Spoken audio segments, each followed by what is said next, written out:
magluluto ako ng alimango. Yan, ready na ang alimango. Naluto ko na. Tapos isang buong bawang ang kinatad-tad ko dyan ng maliliit. Yan, ayan. Hindi masyadong maliliit kasi hindi ako marunong. Ayan, sa kawali. Mag-melt na tayo ng butter. Huwag masyadong butter. Kasi nakakataba. Ayan, lagyan na natin ng bawang. Lutuin lang ang bawang hanggang maging golden brown. Yan na. Golden brown na ang ating bawang. Ilagyan na natin ang alimango.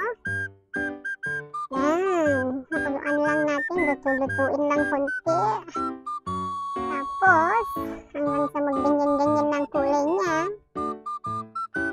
maglagay na rin tayo ng paminta. Oh, galit na galit ako sa paminta dyan, guys. Ang dami ko nilagay. Tapos, lagyan na rin natin ng Sprite. Yan ang pinakatubig niya, pinakasabaw niya.